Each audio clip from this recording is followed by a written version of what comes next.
Good afternoon, everybody, and welcome to Your Today. Each and every week that we gather, I am always excited about the time that we have to share related to living a balanced life. Today on this episode, we're going to be discussing the more the merrier, or is it? The issue with helpfulness, the helpfulness we want, the helpfulness we need, and the helpfulness that never comes. Welcome to A Balanced Life. Everybody, your faves are here today, and I'm excited to bring them in. Dr. Tierney, Charlotte Avery, and Titani Harris. Welcome, everybody. Hello. Hey. Hey, ladies. So how's everybody doing? Great. Yeah. I am so excited about where we are right now in our journey as we are growing and learning to live a balanced life. And one of the things that often comes up is, how do you deal with people who want to help you out? Sometimes it's the most and too much. And I want to start with Charlotte Avery and have this little discussion related to, when do you know to ask for help? Such a really great question. So for me, we've spent a lot of time together, and so you all know that, I'm a wife and a mom of 7 extremely busy kids. And then I have my own things that I'm doing as far as growing the business and all kinds of stuff. But when I know that I need help, I usually have to do what I call the ABCs, which is to check my attitude, my behavior, and my communication. And that's usually when I know that things are off. But then the next thing that I do is I do this thing called PACE. And what I do is I first put things in perspective. And I ask myself, when I'm overwhelmed and I feel like I'm going crazy, is everything that bad? Like, is it really that bad? And, what can I do? So I put everything in perspective. The next thing that I do is I acknowledge what I feel. I acknowledge that, I do need help and I'm so very overwhelmed. And then the next thing that I do is I go to my support system and then I communicate my needs. My support system being my husband, my mom, my friends, people who I've hired to do work for me. And then the next thing that I do after I do all that and I feel like, I've kind of gotten a good hold on everything, is I just give myself grace and I just, extend grace to myself. Charlotte, now what you said was a whole mouthful, in the sense that there are some people who don't really understand the value of knowing when to ask for help and the guidance that comes from, or let's just say the wisdom that you can get from other people. Why do you think it's difficult to allow other people in your circle to help you when you know you need help? I think sometimes it's difficult to allow people in because I think a lot of times, we're caring about what other people are thinking or how they're, how they see us on the outside, but they don't deal with the things that we're going on internally. And so for me, sometimes people think, Charlotte seems like she's got it all together, managing her marriage, her house, and motherhood and all that. And Charlotte doesn't need any help. So sometimes, people think that I don't need help. And so sometimes I deal with okay, well, what if I do ask for help? I deal with the things that, are people going to view me as, being inadequate and not being the superwoman that they see, whether it's on TV or out, with my family or whatever. And so I think sometimes it has to do with what I feel about myself.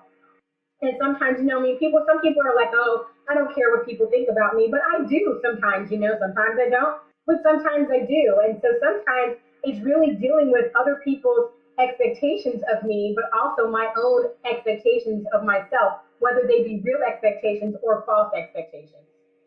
Wow, now you just said a mouthful. I want to keep this conversation going because I have another question for you related to knowing when to ask for help. And oftentimes when you figure out who you want to select to help you, oftentimes we reject the messenger.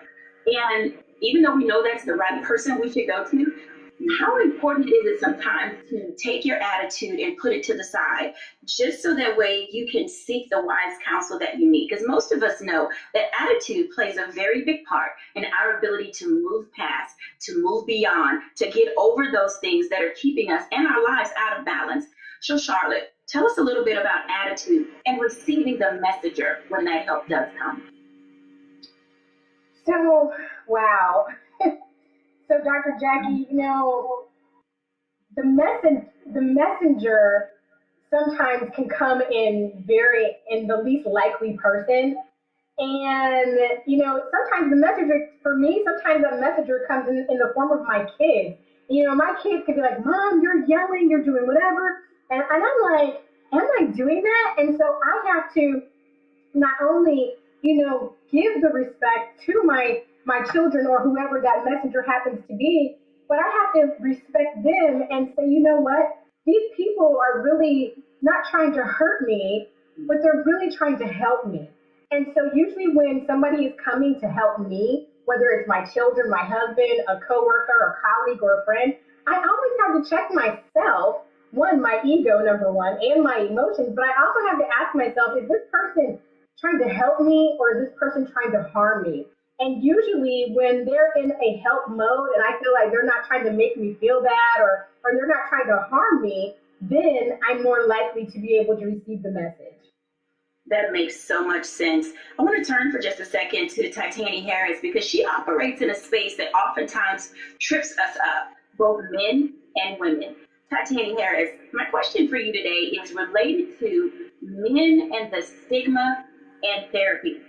Why is it such an issue? Because in our community, women seemingly are always there, out in the forefront, willing to just get it done. But oftentimes when we have to talk to our male counterparts, and again, like Charlie said, the messenger, talk to us a little bit about Black men in therapy and the role that it plays in healing community. I'm so glad that you brought this topic up, Dr. Jacquie. First, I'll start with this. So men overall with mental illnesses are likely to have received, less likely to have received mental health services, right? Especially in the past year. However, on the flip side of that, men have a higher rate of suicide than women overall. Let that sink in. For Black men, it's a unique perspective because it's different for Black men, right? When we talk about Black masculinity, Black men have this expectation or requirement to be strong, to be stoic, right? To show up even when they don't want to, right? And so this prevents Black men from being vulnerable, from sharing their emotions. And when you talk about being vulnerable and sharing emotions, that's often related to therapy. So therapy is viewed as the plague, like I don't want any part of that, right? So Black men also have these unique challenges that other men don't have, right? Because of the attention that's placed on their bodies, on their finances, on their looks, and it's rarely placed on their emotional intelligence. And so in these spaces, Black men are expected to be strong and resilient. And, we often dehumanize them and they're often seen as invisible in our society. So I think that's a big part of it. It makes a lot of sense because when we think about culturally, it all goes down to, we see men in the African American community as priest, protector, provider, that they're in this space where they're supposed to do all of these things, to be there for the family, to take care of the elders, to make sure that the community doesn't fall apart, to keep the church going, to do all of those things. And so, Tanny, when you're working with men, especially in your program that you have related to men, how do you help push them out of that place of feeling self-conscious about asking for help? Well, the first thing that we teach at TMH Man Cave is that oftentimes Black men don't feel safe. So TMH Man Cave is a brave space. So that's the language that we use. And we tell men, we're proud of you because you are choosing to heal. You are choosing to share how you feel, right? Your feelings are validated here because I think a lot of times Black men and their feelings are not validated or even acknowledged. Wow. I love that, a brave space. And oftentimes it's difficult for men to find a brave space. Even when we're just dealing with our family, we're dealing with our coworkers, we're dealing with our friends. I want to bring in someone to have this dual dialogue with Titania and I is Corey Briscoe. Corey is the managing partner at ABCD and Company. And Corey brings a unique perspective because we talked before, Corey and I and Tanny and I and most of us related to how things in our past, things that we don't want to share with other people. And there's a freedom that comes with being able to find liberation to not only seeking therapy, but allowing yourself to just breathe and be a man. Hey, Corey, welcome to A Balanced Life. Thank you, Dr. Jacquie, for having me. I am excited that you're here, and I'm glad that the group is together because you bring a unique voice to this space. You are what's considered a millennial. And oftentimes men in that space are very outspoken. They're bold. They're searching for their space in this area in which we occupy in life. So, Corey, when you think about the issue of helpfulness and all these voices that are in your head as a Black man, how do you separate for yourself your priorities and what needs to happen in a certain order in your life? Well, one, I love some of the comments that I was just listening to, because I think the reality is when you listen to even the comments that you made, Dr. Jacquie, is we as specifically Black men in America have this duality of being, right, head of household, and then if you're a person of faith, priest, protector, etc. And so for me, I think one of the things that I have learned in this journey is that a lot of time you have to separate yourself from the moment. And when I mean separate yourself from the moment, it's easy to take on those roles and responsibilities, and you take them on as you, and it becomes your being, and it becomes everything. And often you forget about the you, right? I think it's easy. I tell people I'm a managing partner and the COO, and that's a part of me, but that's not Corey. And when you take the title on and it becomes who you are, and the problems with that title and the stress and the anxiety with that problem, you look at the state of America that we have right now. Currently, they say 1 in 5 men deal with depression, right? That's, if the male population is about 150 million, you're talking about 6 million men who are dealing with depression, dealing with anxiety, dealing with these issues, and specifically in the African American community, they're going undiagnosed because it's a stereotype. Well, the need to see a therapist, the need that you're soft, or the need that you have this issue. So some of it is first us stepping aside from our things, the things that we have, the places that we occupy, so that we can be ourselves and be whole. And then there's a larger national conversation, and specifically a community conversation about what does it really look like to be a Black man, right? And how have we seen it, and how has it been generationally? Absolutely. So Tanny and Corey, the next part of this, I'm going to tell you, people who are watching, you may be triggered just a little bit, because one of the things that I've come to identify and understand as it relates to being balanced and how we get men to feel comfortable and in that safe space to talk is being able to be around people who get you. And oftentimes that isn't easy. So Tanny and Corey, can you talk just a little bit about what it means to have Tanny first from a therapy perspective? How do you get men to open up and share their feelings? And then after Tanny, Corey, how important is it to be okay with being vulnerable? Tanny? That's a great question, Dr. Jacquie. So some women may get mad at me for saying this, but in my work with my clients, I often hear, I can't say how I feel because then my girl will think I'm weak. We have to create the space where men even feel comfortable talking about how they feel with us, right? And although it's a societal issue, I know culturally, we in the African American community often view men as weak ourselves in terms of them expressing themselves, right? So I teach men to also give them what's called an advisory council, right? I think I spoke about this before. Who are your friends that you can go to? Who do you feel brave with? Not necessarily safe, because as I stated before, Black men often don't feel safe. And so I think that's one part of it. We have to create the environment where they feel that it's okay to not be okay. Interesting. Corey, vulnerability. How do you help? It's an interesting question, and I think for me, when I look at vulnerability, I love what Tanny said. Tanny, I call it the art of building ecosystems or tribes, right?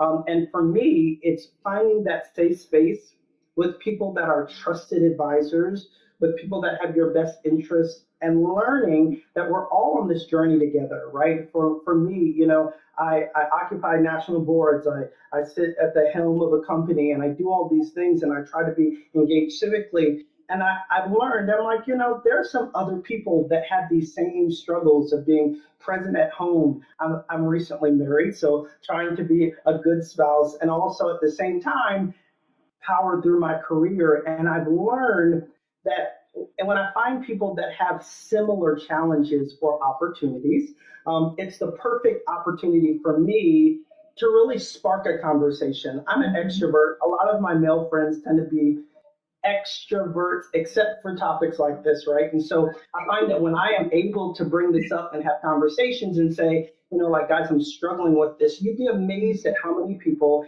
engage the conversation. You'll be amazed at how many people share.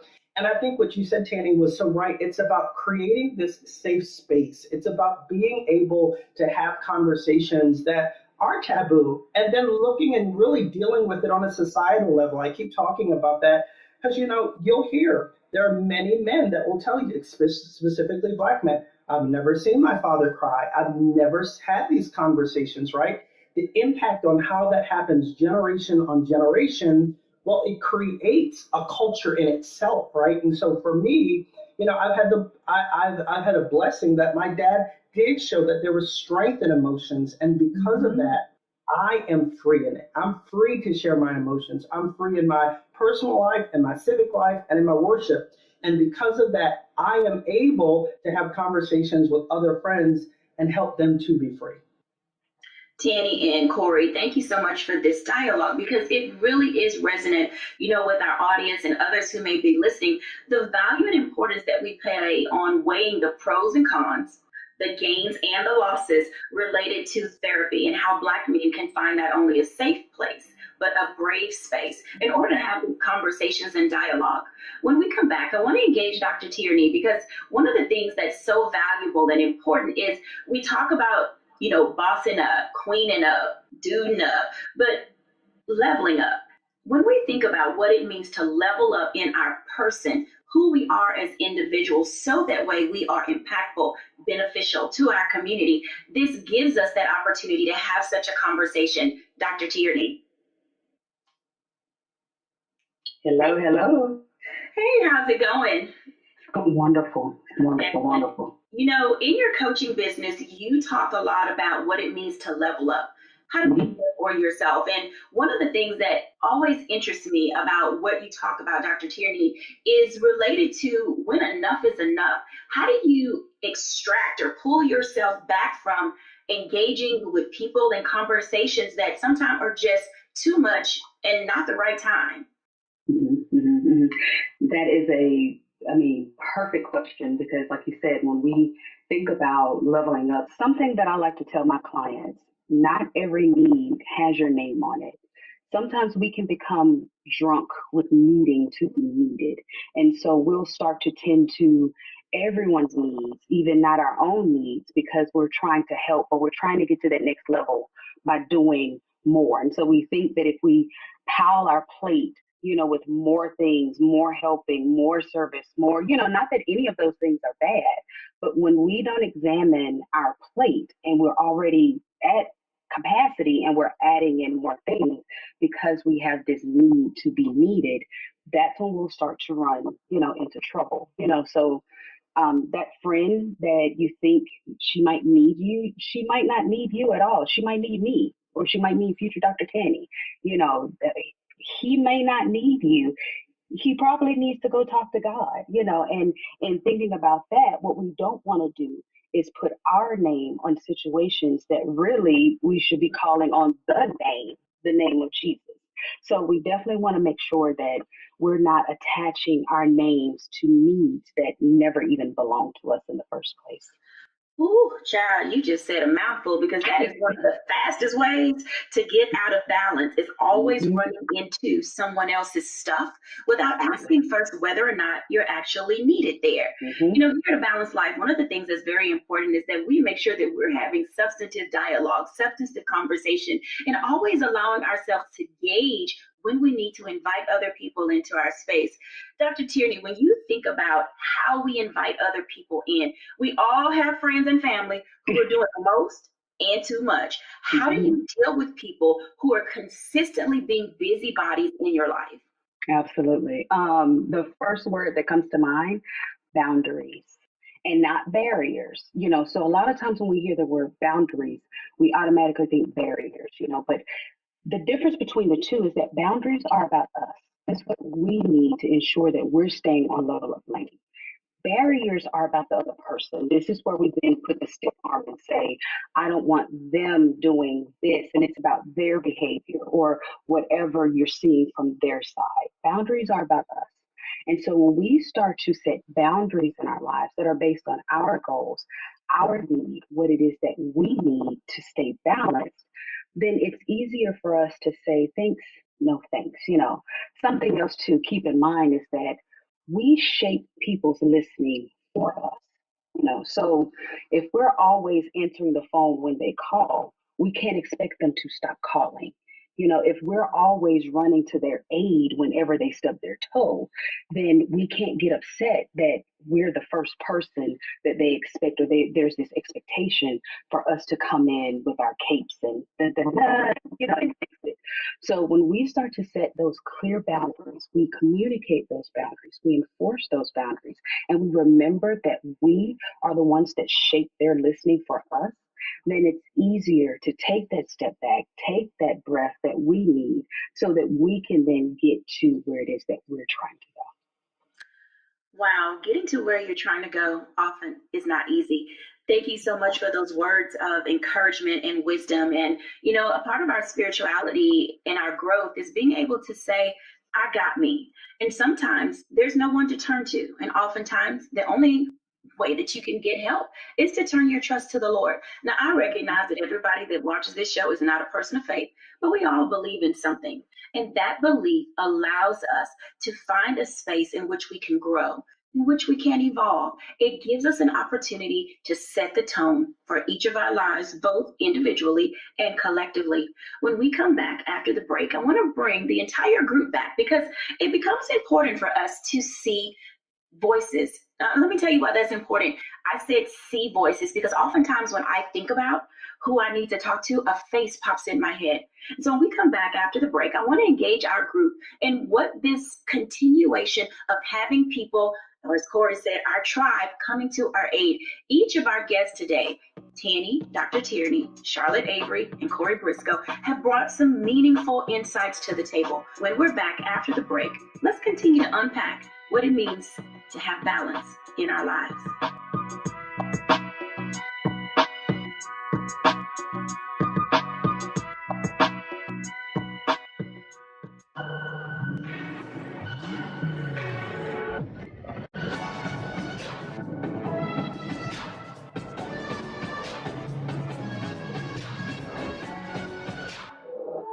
I'm Deborah Owens, America's Wealth Coach, and my new show, Get Wealthy, focuses on the things that your financial advisor and bank isn't telling you, but you absolutely need to know.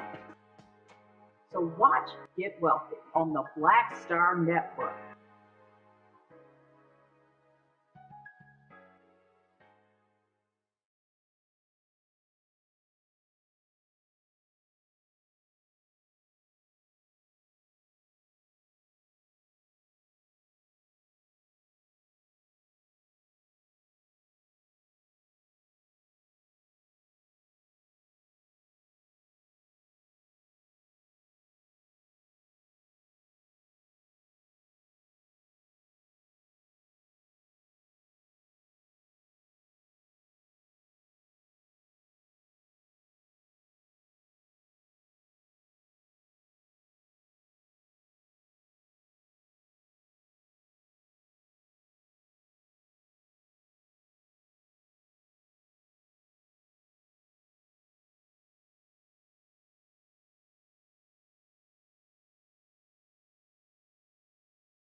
Welcome back, everyone. I am so excited again that you are here. This is our time, as I call it, the selfie hour, the time that you can take for yourself to sit back, learn, and engage. So grab your pen, your pad, your digital device, and if you desire, grab the Word of God, because sometimes our guests will go to that place where they know that their help and their faith comes from.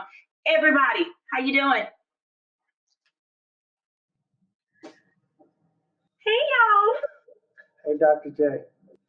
Wow, you guys have really given our audience some tips and tools that they can really begin to live by. And I know that you were like, when is she going to call my name? And that's why we're here in this group, because I know that you have some things that you want to add to everybody else's dialogue and conversation. So, Charlotte Avery, what say you, ma'am? So, first of all, I loved what our great doctor Tierney said because, when you're talking about people and what Corey was talking about as far as tribe and, when to set boundaries and when to lean on your tribe. Tribe is so important and boundaries are so important. And I love what Dr. Tierney said because, she said that boundaries are for you. They're to help you and what's going to be best for you. And barriers are for them, the outsiders. And so I love what she said because that was a really great aha moment. And so I really thank her for giving us that example because, sometimes we get it twisted and we think that we just use the word boundaries, but there is a difference between boundaries and barriers. And then tribe. Oh my gosh. Tribe is so important because when people are your tribe, they're not your acquaintances and they're not people who are just, I see you every now and then, but they are your trusted people. Jesus had, Peter, James, and John out of the 12, right? But then, for me, I can count on one hand my people who are my go-to people that come hell or high water.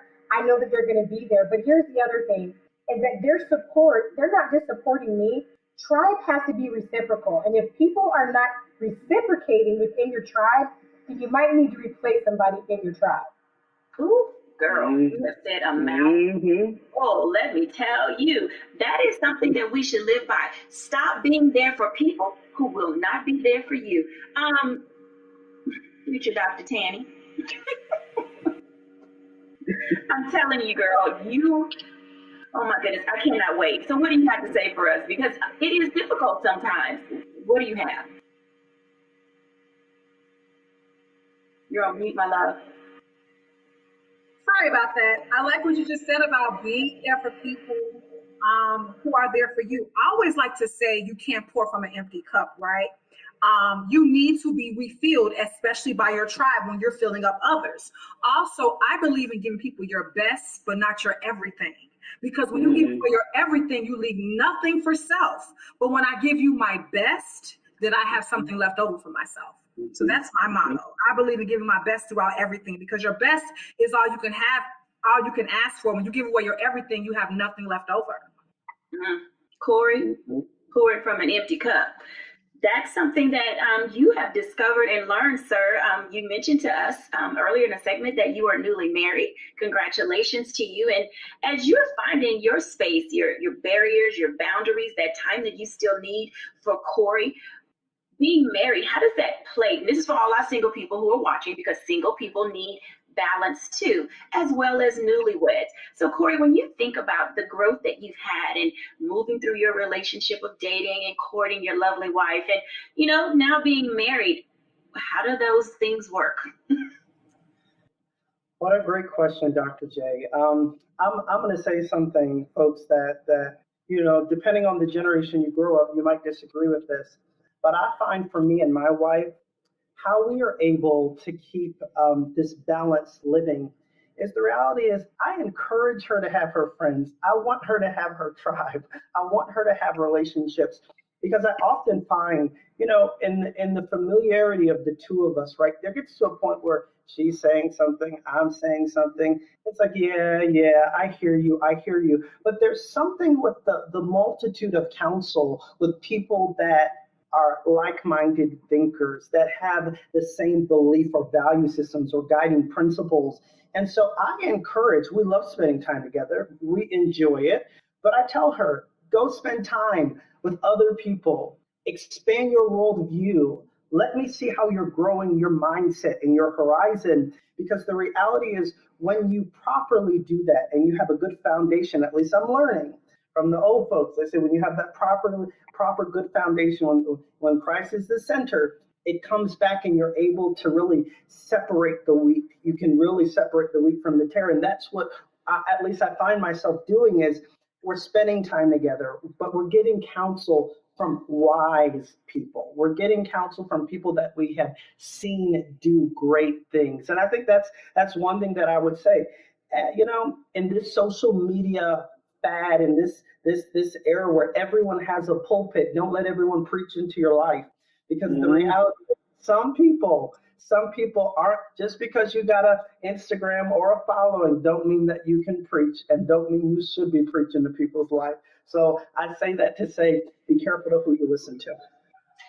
Wow, this is very interesting conversation and dialogue, and everybody can come back on the screen for this, because one of the things when we talk about how we grow and how we guide ourselves in the daily lives that we have, it is, we live in a very fast-paced society. Everybody is on social media, and we have a tendency to treat it like a buffet. I'm going to go pick this from this person. I'm going to pick this from that person. I'm going to go over here and eat off of this smorgasbord. Oh, I like their charcuterie board. Oh, their vision board spoke to me.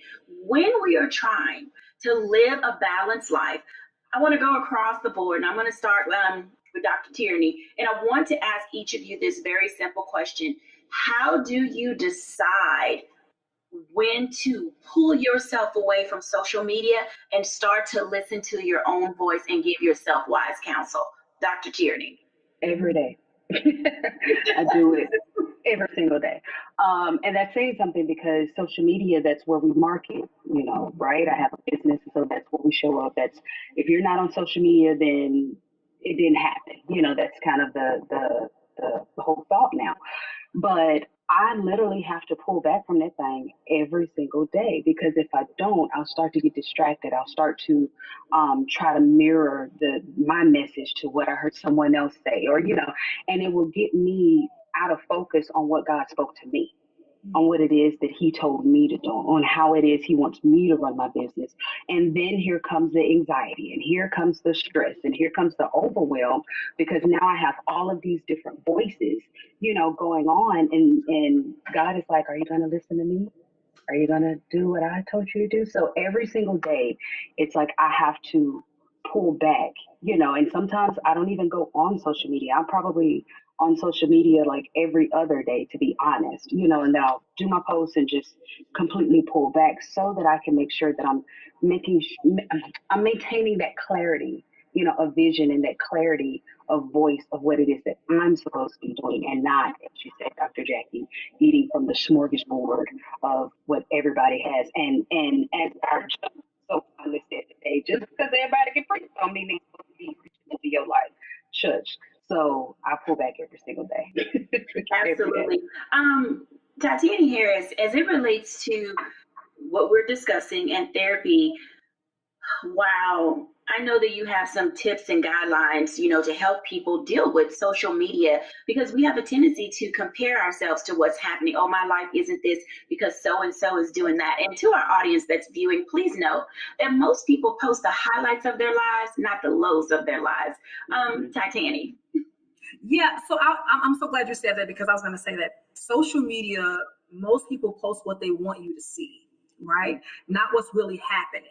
And so I always encourage clients, look, especially when you're in a dark place and you're looking on social media, it often exacerbates those feelings of anxiety and depression, because you are comparing yourself to others.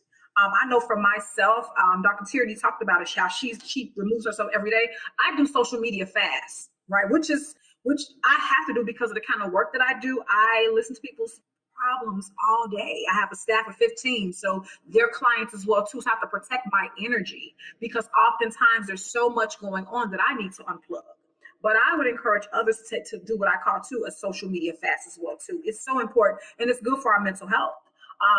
Just a break from the screen, a break from the everyday of people's lives and what's happening and what's a lot of times not real.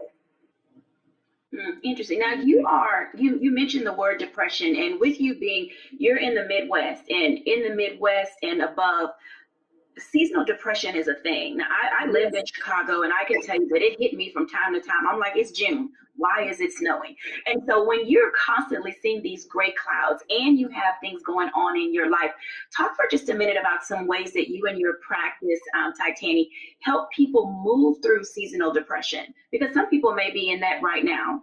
Listen, this pandemic has made it very difficult. It's taken away some of our usual coping mechanisms, right? As the world is starting to open back up, it's not the same as it was before, right? So we encourage people to stay connected with their families, exercise, as we talked about in the last segment, how exercise and working out helps remove these mood boosting endorphins, right? Read something for leisure, watch your favorite television show. I mean, there's so much that you can do. Get a massage, have a nice meal. You know, it's a myriad of things that we can do, but stay off social media during this time. I would say have a social media limit during this time, just because if you're already feeling that the effects of seasonal depression, that can exacerbate some of those symptoms. Now that makes perfectly good sense. I tell you, Apple has a way of telling me on my watch.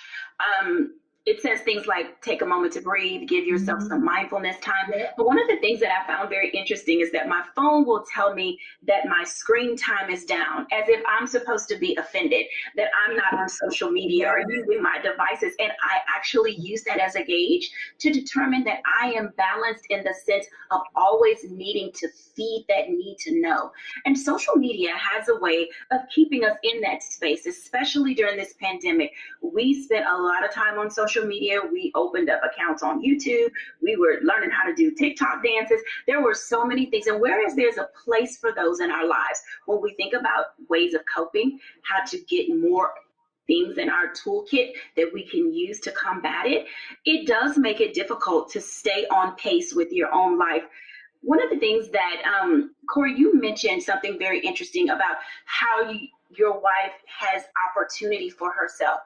In this space of African American men and the awkwardness that comes with being social, how do you encourage the young men that you mentor and others in your business community or spectrum to get out and do something other than watch television and be on social media? You ain't said nothing but a word, Dr. Jacquie. It is amazing to me how a lot of our problems, specifically as Black young men, as Black men, it stems out because we do not have a world view. We are so limited in our thinking and our understanding, and we're sometimes, if we're honest, we're shallow in our thoughts and approaches because we have not seen anything else. And the reality is, the more that you commune and you have and hear other people's guiding principles and what they believe and what they understand, you're able to, if you have a foundation, to fortify your foundation. If you don't have one, build one, and you're able to start really thinking about, okay, what is it I believe? What is it I do? Even in my own relationship, my dad says it all the time. He says, Corey, you need to learn to live vicariously through me, right? For all the mistakes that I've made that I don't want you to make, look at them, analyze them, and do better, right? And so I always tell people, every time that I can take an experience and don't have to go through the heartache and don't have to go through the pain and don't have to go through the trials, it is enough being a Black man in America. There is enough trials and tribulations in itself. And I share with people, you got to get out your cocoon. You got to, again, find that tribe, that ecosystem. You got to find people that are like-minded. And I'm sorry, and this may offend people, but if your whole life is on Madden and your whole life is on the Xbox, your worldview is going to be limited. And a lot of the issues and challenges are just self-inflicted after a while. They're self-inflicted because you don't have that perspective. And so I take the time. I tell people all the time, take me to a new restaurant. I'm a southern little country boy. I prefer I sit in the same church seat. I sit in the same I learn my habits, but I surround myself with friends who say, let's go on different excursions and different adventures.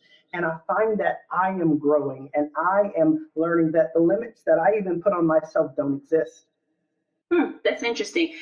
Charlotte Avery, Corey mentioned an interesting word, and he talked about this word in terms of the positive side of being balanced, living vicariously for the purpose of learning from other people's mistakes. Now, as a mom and a wife and a businesswoman, we see women all over, and they live vicariously through their kids, allowing themselves to get out of balance. how can you help our moms who are out there doing every PTA meeting, every soccer club, they are at every dance recital, they are pageant mom, dance mom, every kind of mom, except for being their own person. How do you help them? Because you have really good blending and balance and boundaries when it comes to this is Charlotte time. So I am very, very, very serious about my family. I'm very serious about my husband, my children, and all the things that, that we do and all the things that they do. But I am even more serious about my time because I have to be a happy, healthy, whole woman. Because I was a woman and I was doing things before I was a wife and a mom. And so I remember there was a time in my life, I think I was at like baby number 3, and I was just so like overwhelmed that I had what I called them the whams, the what about me. And I remember that season of my life because it seemed like I was doing everything for everybody but myself. And at that point, I decided, you know what? I can't do this anymore. I was somebody. I had purpose, hopes, and dreams before I was this man's wife and these people's mother. And I had to get back to my real self, not just my mom self and my wife self, but I had to get back to the things that gave me joy, the things that, fulfilled me. And some of those things were writing, and some of those things were, getting back in the gym and working out and, just taking care of myself. I used to be a tomboy, and I still am because I'm most comfortable in sweats. But you know what? I love going and playing in makeup, and I am really serious about my girl time. Like, I have friends, and we literally calendar when we're going to spend time together so that we can get away from our husbands and our children so that we can get back to being us and being girlfriends and not the other parts of our lives that are still very important. But I find that when I'm not doing me, and when I'm not doing the things that fulfill me and make me happy, it makes me miserable, and then that makes everybody else miserable because let's just tell the truth. I am the thermostat. Moms are the thermostat of their families. And so when mom is not happy, it's not happy wife. It's really happy spouse, happy house.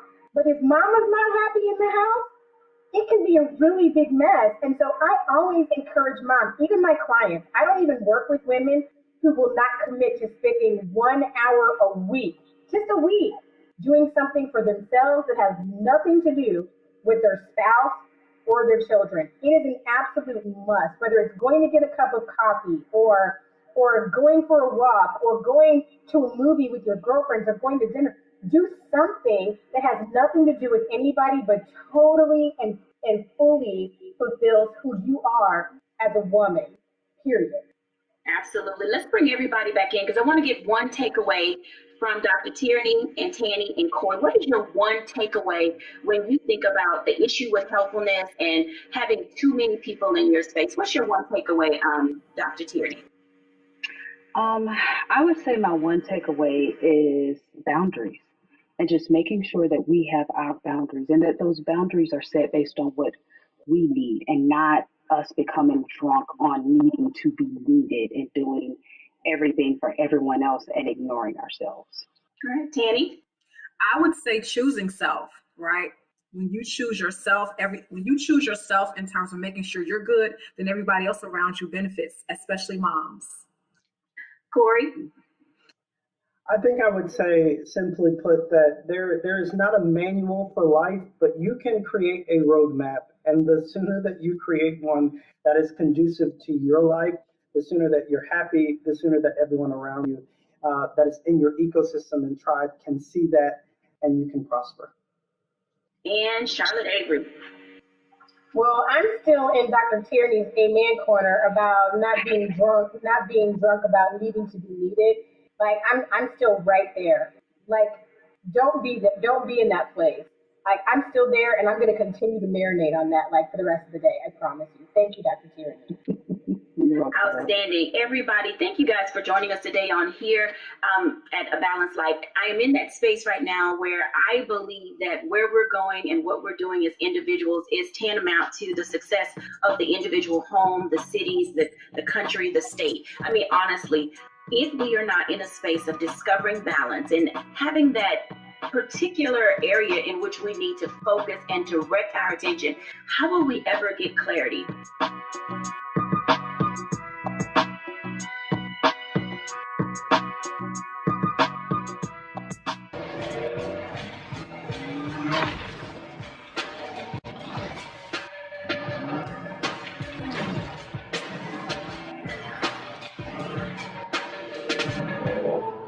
Pull up a chair, take your seat. The Black Tape with me, Dr. Greg Carr, here on the Black Star Network. Every week, we take a deeper dive into the world we're living in. Join the conversation only on the Black Star Network.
As I think about, my own personal reflections from the show today, it brings me to an understanding that everything is needed.